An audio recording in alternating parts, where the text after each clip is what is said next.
4 against Borgman, puts it up and scores! Touchdown, Michigan! Holly took the Heisman! And listen to this during goal line. Ladies and gentlemen, the head football coach at The Ohio State University, Jim Tressel. I didn't know a lot about Coach Tressel. I knew he was a great coach at Youngstown State, but I just didn't know a ton about him. You know, he wasn't a big name. It wasn't a big splash hire for Ohio State. He was an unknown coming into the whole coaching hunt with the names that were being thrown around, and we didn't really know who Coach Tressel was. We were a tad bit skeptical from the result of the choice of Jim Tressel because we were interviewing Tyrone Willingham, we were interviewing Glenn Mason, and then this man named Jim Tressel. We kind of had to do our research after he was named our coach. I can assure you that you'll be proud of our young people in the classroom, in the community, and most especially in 310 days in Ann Arbor, Michigan. Literally 5 minutes after it was a halftime speech, my phone rang, and he called me from the arena to basically court me to Ohio State, because I still wasn't committed. I was wavering on where I was going to go. And I think that was what sold me, was, you know, seeing that speech and then the phone call from him. It was surreal. It was the first time as an athlete I had ever really had a coach kind of put it out there like that. It was something that the Ohio State-Michigan rivalry needed from a Buckeye perspective. We needed something new. We needed something bold. We needed to declare that we were going to revive the rivalry in favor of the Ohio State Buckeyes. John Cooper would be the first person to tell you that it was his lack of success against Michigan that cost him his job. And people around here loved John Cooper then, love him now. He brought great talent, had great teams, but they never could quite get it done on a regular basis against Michigan. When Ohio State hired Jim Tressel, they were looking for a change. They were looking for a change of demeanor, a change of momentum. And Jim Tressel immediately threw the gauntlet down. Things were going to change. Ohio State, Michigan, it's one of the top 5 in all of sports, the rivalry. So he knew he had to hit on that. It's just not another game. We had in our weight room a countdown clock of when the kickoff would be against Michigan. In film rooms, there was always Michigan film. So he was constantly planning for that and constantly having it on the team's mind to prepare for the game. Have an amazing blue period during practice, during training camp, and things like that. I mean, you could definitely tell there was a renewed energy. Before Jim Tressel could prepare his squad for the challenge the Wolverines presented, he gave his new team a test of their own. We'd have to write down players' jersey numbers, players' names, players' hometown, and what high school they went to, and it would be graded. We didn't know that Simon Fraser went to Upper Arlington. You didn't know he was number 75. You didn't know that C. Grant went to New Philadelphia High School, things like that. We would either be rewarded by less conditioning or penalized by more, depending on the outcome of the test. And we would be scrambling around, and you know, it was in all due fun. I'd run up to you and say, hey, what's your name? I've been working out with you for 4 weeks. What's your name? Where are you from? I think it comes down to that belief that you can't do anything extraordinary if you don't have very close relationships. We thought that that was really critical, to want to know about one another and to want to actually know one another. And when you're close like that and the going gets tough, there's a better chance that you hang together. Often referred to as Senator, Tressel was part football coach, part salesman, and part politician, especially with the media. I think that's why he was so successful, was because he thought about every angle, not only with football, but with the media. I mean, everything was calculated. He was a guy who, if the media asked you what time it was, he'd tell you how to build a watch, but he'd never tell you what time it was. It's just who he was. He was a savvy, witty, charming, charismatic, intelligent person. The genius of all great coaches is deep down in their gut. They are detail-oriented guys. And Jim Tressel had an eye for detail. 310 days after his introduction, Jim Tressel and the Buckeyes faced their first big test, traveling to Ann Arbor to meet that team up north, with a sophomore quarterback making his first ever start. A kid from Michigan who grew up in Michigan started against the team up north. He found a way to get it done. So that was a big development for him, was to get that win under his belt, to beat Michigan, get that confidence. Craig Krenzel, his first start ever as a college football player, and no one really knew what to expect, except Jim Tressel knew Michigan was beatable that year. Wells over the right side, got the first down, he may have a touchdown. He's gone, touchdown Ohio State. Craig had a steadiness about himself. He had a little swagger, but he had a confidence about him. And we really felt going into the big house, we were playing against a team that was probably favored significantly over us, that steady hand was what we needed. Craig Krenzel made enough plays in the first half, and Ohio State prevailed, and a legend was born. Navarre to the air, deep.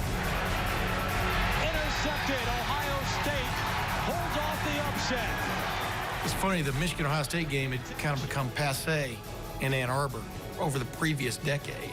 They even were making some comments at one point that their biggest rivalry was with Michigan State. Suddenly it hit home, I think, in 2001, that yes, Ohio State can make it a rivalry again. If you beat Michigan, you have a successful season. So in 2001, we get a new starting quarterback, and we beat Michigan. It did a lot of enriching confidence in Craig Krenzel to let him know that he could lead this team to victory. And what other way to prove it than to go up to Michigan and win the football game? It brought a lot of momentum to this city and to our program to get ready for the 2002 season. My mother told me to get my education, and I will be returning back to Ohio State. Mike Doss was a guy who was a two-time All-American and came back for his senior year. And when he came back, he had a press conference, and he said that he was coming back to win a national championship. And I think that guys bought in. Mike was the guy that everyone kind of looked up to. And when he made up his mind to come back for his senior year, I remember I was still in high school, and I was excited. You can't win the national championship in spring football, but you can darn sure lose it. Michael Doss was someone who literally put the responsibility of his senior year and the Ohio State football team's senior year on his back. Senior safety Mike Doss headlined the returning Buckeye players in 2002. And he and his teammates welcomed a heralded class of incoming freshmen that many recruiting gurus tabbed as the second best class in the country. When you look at that recruiting class, the guys that were freshmen in 2002, there was a huge amount of talent that came in with that class. And, you know, those guys were freshmen, and they were hungry for the opportunity because they had seen 6-6. They had seen 7-5. They had seen 8-4. And, you know, guys coming in being more eager to get in the front of the line, to run their mouth. And you still had a group of upperclassmen that had worked their tails off, haven't enjoyed that success, and were ready to push those guys to the back of the line.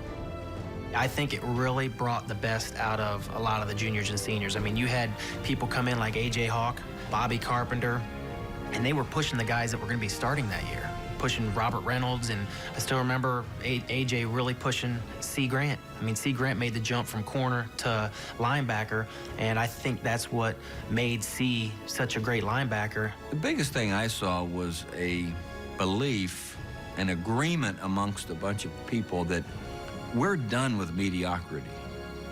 We're done with 6-6 and 8-4 and 7-5. That's not going to be who we are anymore. While the 2002 recruiting class boasted many talented newcomers, one player stood out from the crowd. Runs a little hand to the tailback. Maurice Claret over right tackle to the 50-yard line. To the 40, down the right side. Claret to the 20, to the 10, and Maurice Claret into the end zone. You could see Maurice Claret in the first day of practice make a difference with our team because there was no half speed. When you talk about these guys coming in with the expectation they're going to start, they're going to play early, they're going to contribute, he really fit that mold well. He had that sense of, I am going to take the world by storm. I am going to be the best running back on this football team. Claret the give, up the middle, 45, 40, right side to the 30, Maurice Claret to the 20, to the 10, count him out, touchdown again, Maurice Claret. Makes it look easy, doesn't it? Woody Hayes would love to coach Maurice Clarett because he knew that he was going to get 100% all the time. And I think that's what Jim Tressel liked about Maurice is that, hey, out on the practice field, you're going to get it all. In the game, you're going to get it all. He wants to win. Clarett gets the game's first carry. Huge hole on the left side. Cuts to the 40. 45 to midfield. The first thing that stood out about Maurice Clarett was he wanted to gain yards. That may sound stupid for a running back. He wanted to always fall forward. He always wanted to get the extra foot, inch, whatever it was. He wasn't a world-class sprinter by any stretch, but he had that speed, that football speed that really served him well from turning a 10-yard gain into a 30-yard gain or a 5-yard toss into like a 15-yard gain, which are huge yards during a football game. He had what I call a knack for the crack. He came in early in spring, so he joined us for that first winter conditioning, and he won every drill. He won every single drill, and you know, we would rumor this freshman, this is going to die off. It never stopped. Maurice continued to outwork everyone on the football field. I can't say of anybody else on the team that had a mean streak like him. When he got the ball, he wanted to hurt you, and I think that's what makes a good running back. Ohio State at the 2 on first down. Clarett, touchdown. Virtually untouched. Clarett scored 7 touchdowns and rushed for nearly 500 yards in his first 3 games. Against Washington State, his 230 yards on the ground were 9 yards shy of Archie Griffin's single-game rushing record for a freshman.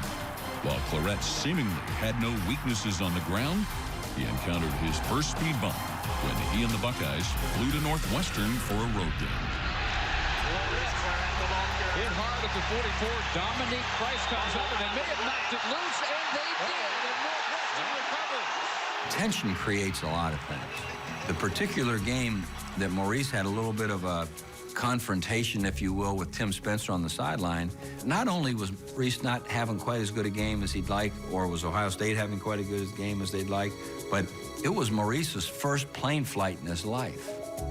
Yeah, it is amazing that the young man who was going to help take this team places had never flown on an airplane before, and how much that unnerved him.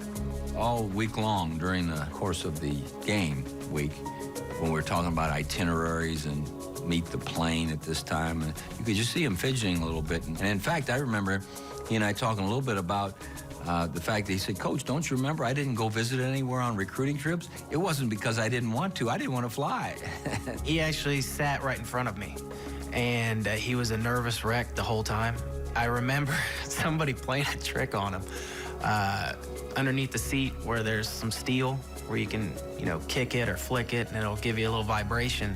They were messing with him a little bit. We had to tell him to stop just because of the way he was. I mean, he was going to the stewardess and saying, "There's a problem with the plane." So I think he was still shaken by the time the game started. Clarett shook off the jitters, running for 140 yards and 2 touchdowns in a 27-16 win over Northwestern, and lifting the Buckeyes to a 6-0 record. Despite nagging injuries throughout the season, Clarett led Ohio State with over 1,237 yards and 16 rushing touchdowns. Still, many in Columbus were concerned that the spotlight was too bright for the talented freshman. He had been gaining a lot of yards, and, all of a sudden people are tugging at you and wanting your time and wanting to do interviews, and you're starting school. So there's tension involved in all change. There was concern about Maurice Clarett. He came to Ohio State with a lot of speculation that there might have been some baggage that came with him. The incident in the Northwestern game, he gets in an argument with his position coach, Tim Spencer, who's a former Ohio State player, and that lost a lot of people. The injuries obviously became a big concern. There were some dark clouds that kind of followed Maurice when he came here. He was always in a hurry to get to that next level, to get to that next point in his life. And he was in a hurry to get to Ohio State.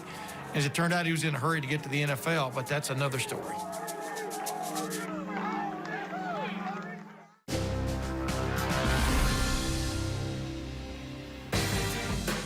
You can oftentimes let yourself get spoiled by getting to play in the horseshoe week in and week out.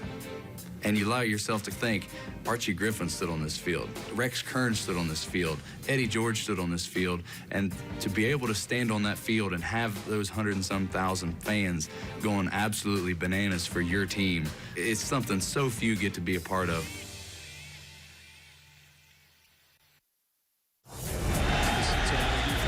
Second and goal from the 6.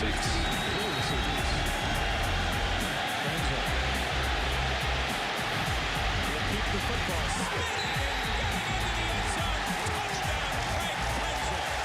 We used to always talk about the big 3 things that a quarterback had to possess. We used to always say that he had to be a great decision maker, that he had to minimize or eliminate our turnovers, and he had to make big plays. We added a 4th one. Our quarterback better be tough, because we could see Craig Krenzel's toughness was making a huge difference. Probably one of the most gifted athlete, but good enough. Probably not the best passer, but good enough. Probably not the, fastest guy out there in the field, but, faster on game day than most guys appear. I think the number one thing any player, whether you're an offensive lineman, a quarterback, a defensive back, is to understand the system that you're playing in, what the expectations are going to be, and then what can we do in terms of our responsibilities to put our team in the best position to win football games. And that was something that I took very seriously.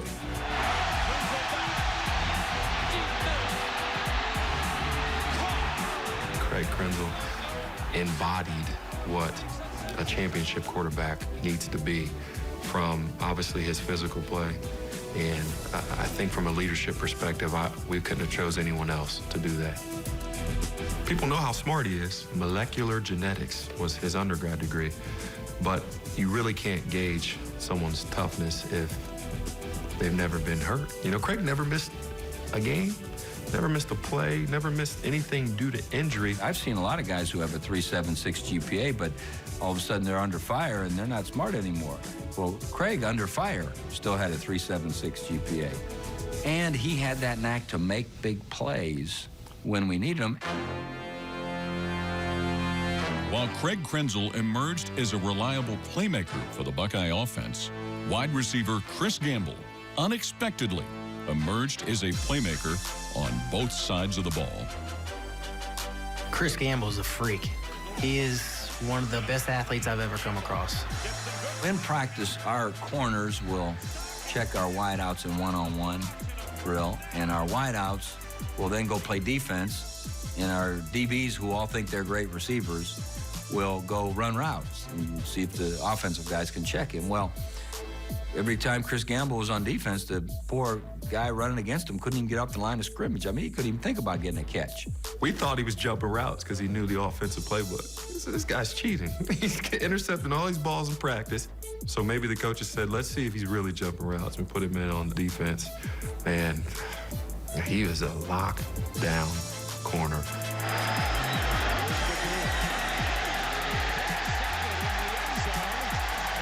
We're getting ready to play Penn State. I said, okay, now Chris can play all the plays you want him defense. Rolling to the left side with the football at his own 9. Throws it up the left sideline, picked off. Picked off by Chris Gamble down the right sideline to the 10. He's moving up to the middle of the field. Gamble to the 5 into the end zone. Chris Gamble, touchdown. I just remember how many times it seemed like he zigged and zagged. It made me tired just thinking about it. He played both ways. Played 120-some plays a game.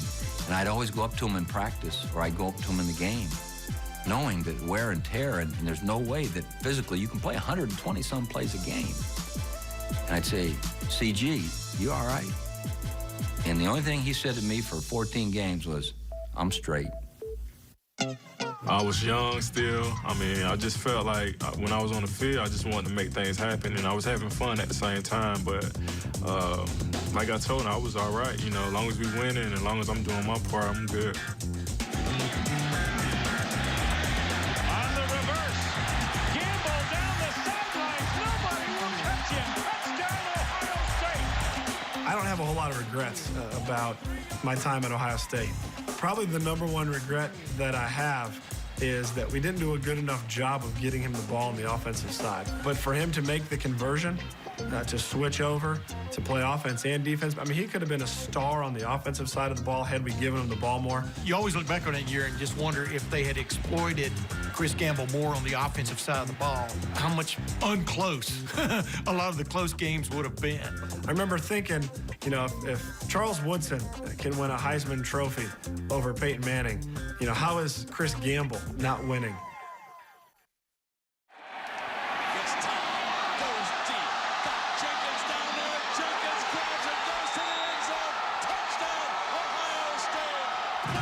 I talk to my parents, and they always talk about how their lives are going to be at least 10 years shorter having lived through that entire season because every game was so exciting to be a part of. As undefeated Ohio State readied for the teeth of the Big Ten schedule, one word defined how they were winning games: thrilling. 5 of their last 6 games were won by less than a touchdown. No game defined the cardiac Buckeyes better than a trip to West Lafayette, where the Scarlet and Gray trailed 6-3 as the clock ticked under 2 minutes. It's 4th and 1, Ohio State at Purdue. Late in the game, they need a score. They're going into the win. Maurice Clarett is hurt. But of course, with Tressel ball, you're always thinking they're going to go for it on 4th and 1, but they're going to go for it on the ground. King right 64. Why shallow swap? What it means is we were supposed to hit the tight end for about a 3-yard gain on 4th down and 1.5, and the tight end wasn't open. The play before, we had run the exact same play to get us in the 4th and 1. I'm sure that the Boilermakers were in the same way, knowing that that was a very common play for us, so they probably were thinking the same thing and jumped me on the crossing route. As Craig drops back to throw, you see him start to stumble at first before he sets up to throw, and so that has in your mind, uh-oh, here's problems. Well, here we go. This is the whole ball of wax right here. We either get a first down or we're done. What was I thinking when the ball was in the air? I hope it's complete. I hope he didn't overthrow it. And I see him launch this ball, I go, oh, it's over. Do it again next year. It's like, what is going on? Even though it's 4th and 1, even though the ball's going 40 yards downfield, even though Coach Tress was probably on the sideline yelling the same 4-letter word at me that everybody staring at their TV was, you know, at that point, you got to trust your instinct.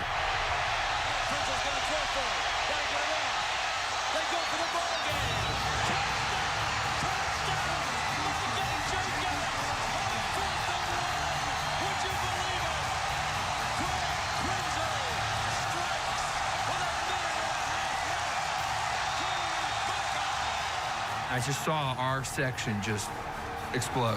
I went out in the field, I saw Jenkins come up with the football, and I just realized we scored a touchdown. I look at Craig, and he's, you know, doing the circles, hands in the air, and I'm like, how did he have the guts to throw that ball? The Ohio State fans were going bonkers, and Purdue still had a shot. They had the wind at their back to begin with, and Orton just launches this deep pass down the field. I can't remember the receiver, but Donnie Nicky was the safety, and the receiver seemed to have a step.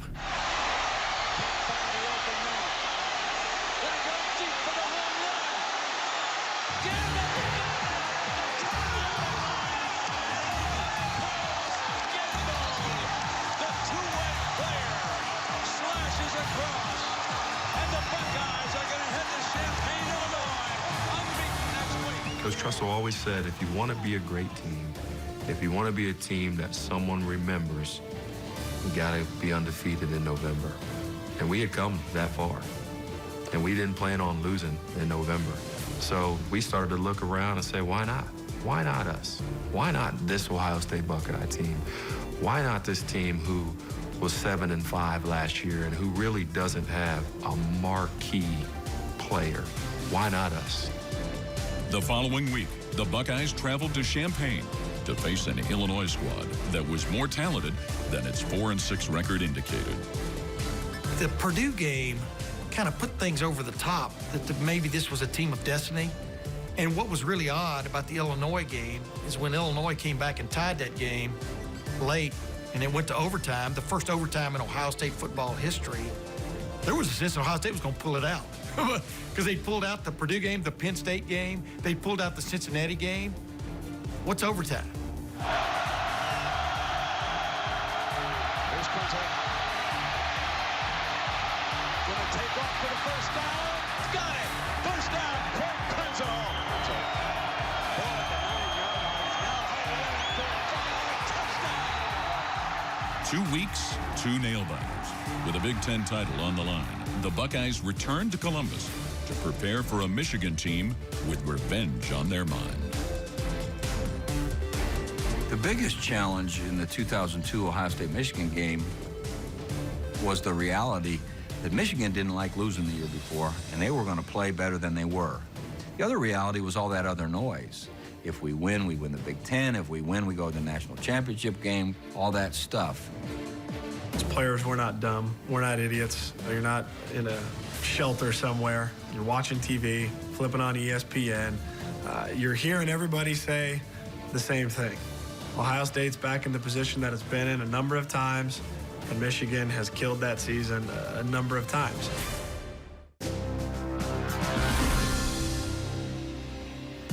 We were playing Kent State, and we were blowing them out. So I got to go in the game, and I got really lucky. He threw a little slant, and I was able to intercept it, run it back for a touchdown. We didn't have that rule in high school that you hand the ball back to the official, and Coach Tressel always said that no matter what, you hand the ball to the official when you score a touchdown. And obviously, I was a freshman, 18 years old, and had no, I was, stupid. I didn't know what I was doing, so I scored, and I was just so excited I scored. I think I just kind of spiked the ball behind me. He comes up to me and kind of pats me on the head and says, "Oh, AJ, yeah, good job, whatever." He said, "But why didn't you hand the ball to the official?" And I'm like, I was like, "What do you mean?" I was like, "Oh, I don't know what happened. What did I do with the ball?" And he's like, "You threw that thing halfway to Centerville," which is where I'm from, about 80 miles away. I was like, "Oh, okay." And luckily, he was okay with it. And he even mentioned it again when we watched the film of the game the next day, that I need to hand the ball to the official if I ever get another chance to score.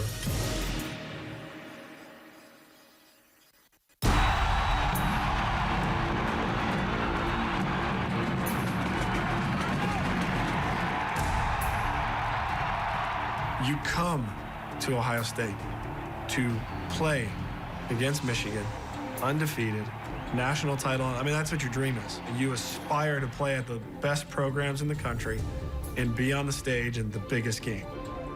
In the biggest game, Michigan at Ohio State staged a classic. Maurice Clarett returned to action for the first time since the Purdue victory and scored the lone first-half touchdown. Still, the Buckeyes trailed 9-7 midway through the fourth quarter, when Clarett proved he could make an impact with more than just his feet.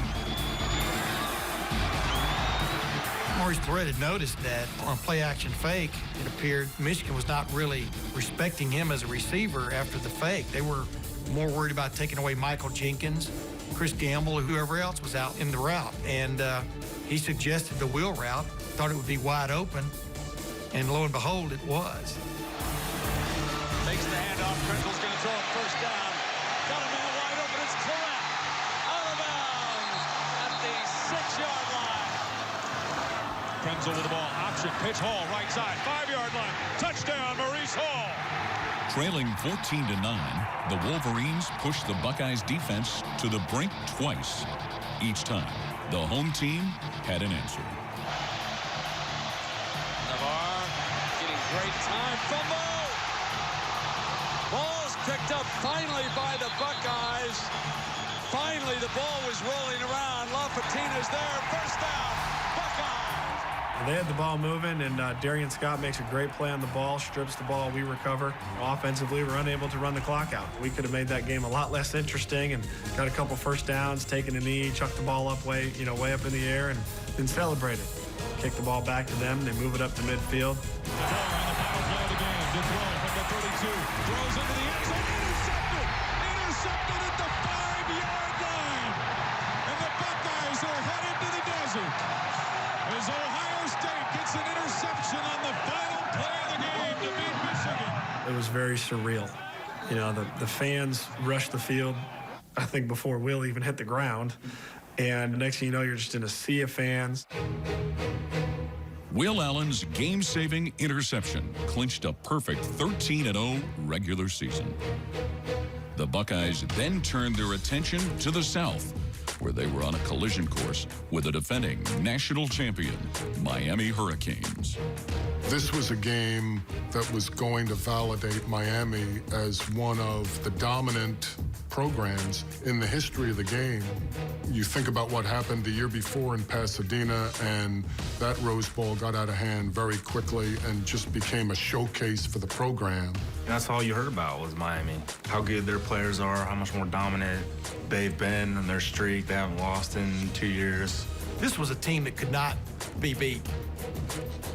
It was easy to look at this game at first blush and say, mismatch, big-time mismatch. Miami was a bad team. I mean, they had some players on that team. Blew the doors off Nebraska the previous year. So this Miami team was intimidating. Intimidation turned into outrage once the Buckeyes learned that the Hurricanes appeared to be putting the national championship cart ahead of the horse. They already made a flyer about the national championship party. I heard about it. They got a flyer saying back-to-back champions party January 4th. I got the flyer in my locker room. Thomas Matthews got it when he was home. They already having a party. Clinton Porter's hosting it, and it's crazy. There was a party planned already to celebrate their national championship. And, you know, Clinton Portis was going to be coming back and all the old Miami guys. And that pissed us off. Just another show of disrespect. They're taking their eye off the prize. Thank you. Thanks for planning that party, because it pissed us off, yeah. And we took that personal. How could you not? I've always likened that game to the Buster Douglas-Tyson fight because Mike Tyson wasn't expecting Buster Douglas to throw the jab like he did and hit him in the face all night. And that's exactly what the Ohio State defense did to Miami's offense. Ohio State was just playing big-time, heavyweight, fight-type football and prevailing. They were coming in saying, we've only given up 2 sacks all year, da-da-da. Well, first play of the game, and, you know, okay, that's debunked. All right, what else can we debunk? You know, and it was one of those mentalities, like, we're here to win this game and show everybody that we deserve to be national champions. 3rd and 6. Pass hung, intercepted. Buckeyes have it. That's Mike Doss. 30, 25, inside the 20 before he's pulled out of bounds by Willis Brigade. 4th and a half a yard. A quarterback kicks it, and he's in there. This is just some old adage that I have read before, and I think it's fitting because once an intimidator fails to intimidate, they then become intimidated. And we started to see that in their eyes a little bit. He's got it. He's got a touchdown. There was going to be no lay down. There was going to be no quit. We knew going into that football game that it was going to be a fight, that it was going to be a 60-minute game. We didn't know it was going to be longer than 60 minutes. But we knew it was going to be at least a knockdown, drag them out 60-minute fight against a very good football team. And, you know, I'm not sure they had the same mentality.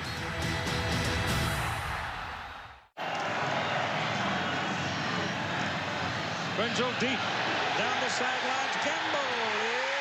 It's down inside the 10 and fumbled, but he is down. After dominating the second quarter to take a 14-7 halftime lead, the Buckeyes were poised to strike again on their opening possession of the second half. That's when the 2003 Fiesta Bowl would experience the first of what would be several titanic momentum shifts. We're down on the goal line. I think it's 1st and goal, and they're not easy to run the ball on. So I thought, well, let's do a little play-action pass, and, you know, that wasn't very smart. I should have stayed with my old trestle ball. Keeps it, throws it to the end zone, and it is picked off. Picked off by Sean Taylor. He threw it right to him. I always thank people for reminding me of that play. You know, because it was the largest play that we had as a football team that year. I remember standing in the back of that end zone and seeing Craig and I lock eyes, and he starts his throwing motion, and I think, I'm going to catch a touchdown in the national championship football game, and this is going to be great. And all of a sudden, this hand just comes out of nowhere and gets it. I'm seeing Sean Taylor race the other way, and next thing you know, you see Claret come from the side. Claret is stole the ball. Yes, he did, Keith. Maurice Claret with the play of the game, perhaps. That never say I can't attitude that Maurice had. We saw it on that play. To chase down, take the angle on a guy like Sean Taylor, and to not only make a touchdown-saving tackle, but to wind up with the football. That was that never quit, don't tell me I can't attitude that he possessed. A Mike Nugent field goal put Ohio State ahead 17-7. Later in the third quarter, Miami narrowed the gap to 3 when Willis McGahee scored on a 9-yard TD run. Then suddenly, early in the fourth quarter, McGahee was done for the night. Will Allen comes out of nowhere, hits Willis McGahee, catastrophic knee injury. Wow, it was horrible.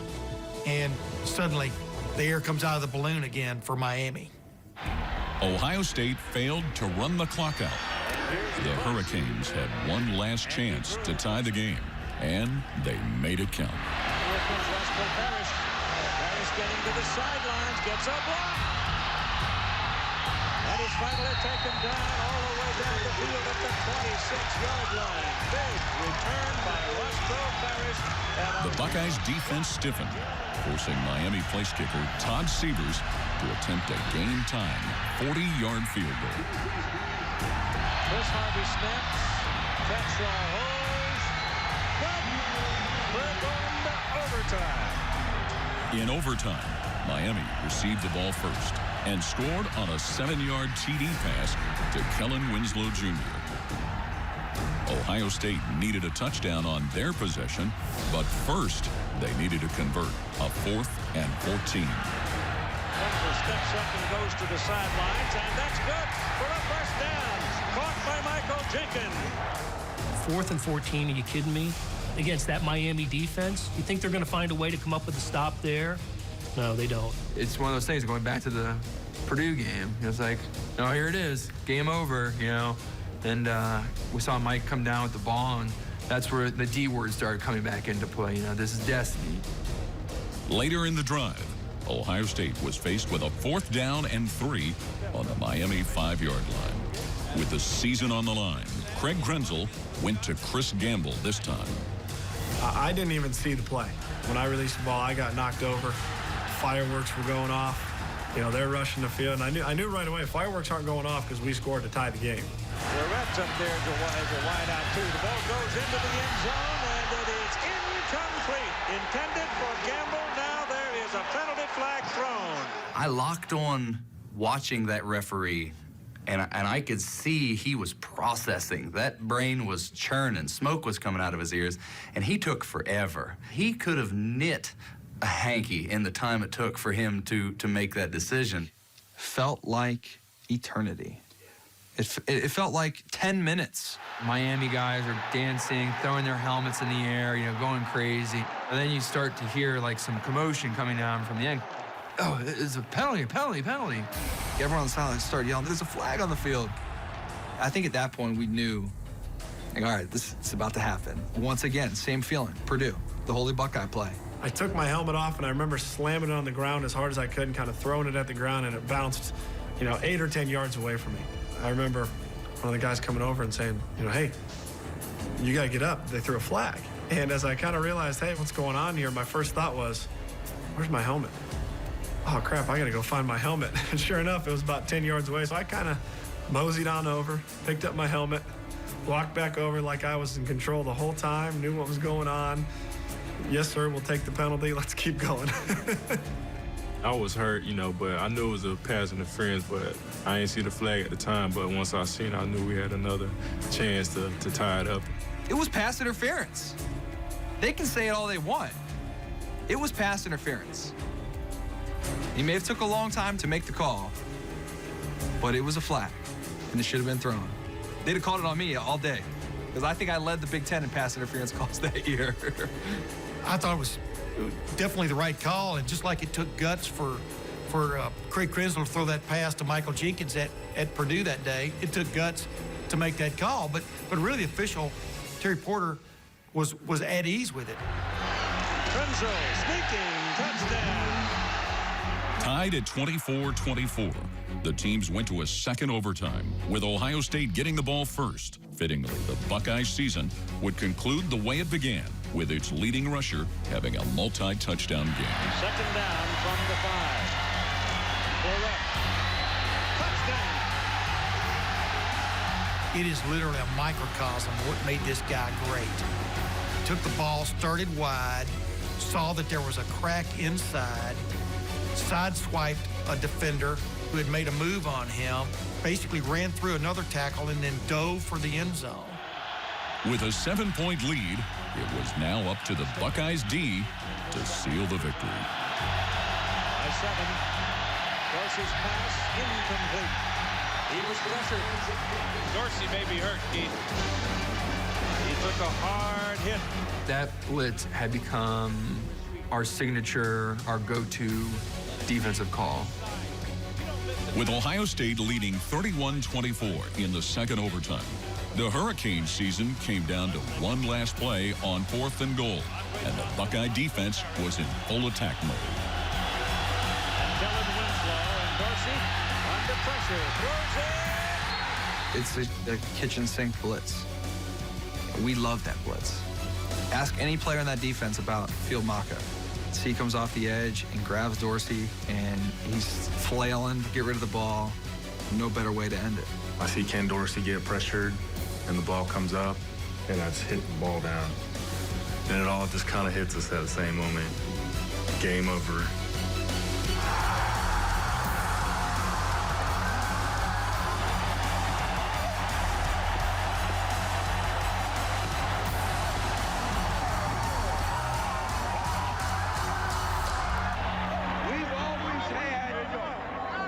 Best damn band in the land.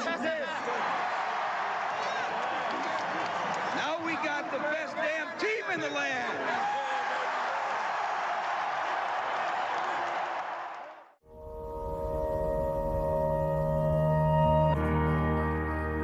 Probably the biggest lesson that I reflect back on and I use every day is just how to respond to adversity. How to change a negative into a positive, and how to handle yourself in stressful situations. When you believe in something and you put hard work into it, it happens. It's real. Till the day I die, I'll always have that mentality of you can't beat me. And I think it goes back to that season. I think you can really take it back to when he stood on that basketball court and made that declaration about Michigan. Coach Tressel had an unwavering belief in what we could accomplish. In a lot of ways, our team was the same way. When it came down to crunch time, we went to work. I kind of look back at my time at Ohio State, especially the championship season, and two things that I really take away. Number one is people are everything in our lives. There's no question. It doesn't matter how good, smart, talented, brilliant, well-connected. It doesn't matter, all of those things are great, but it doesn't matter unless you have the right people on your team, whether it's your family, whether it's business and coworkers or bosses. And the second thing for me is it's just a game. Football's just a game.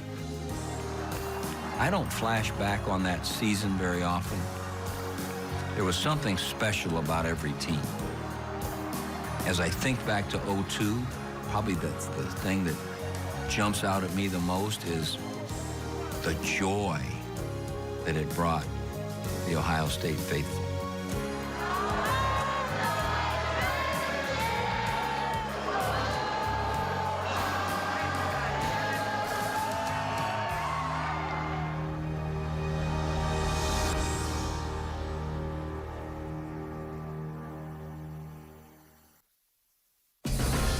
We were in a team meeting.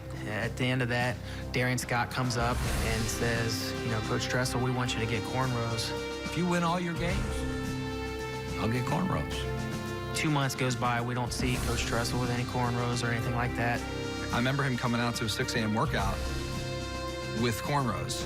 I see some pantyhose over his head, and I'm just like, what is going on here? He comes out, he has a do-rag on, he takes it off. He's got the full-blown cornrows. We all got to see it for an hour during the workout. And then, he went back into his office and took them out. And I'm the only one that has film on that, I think.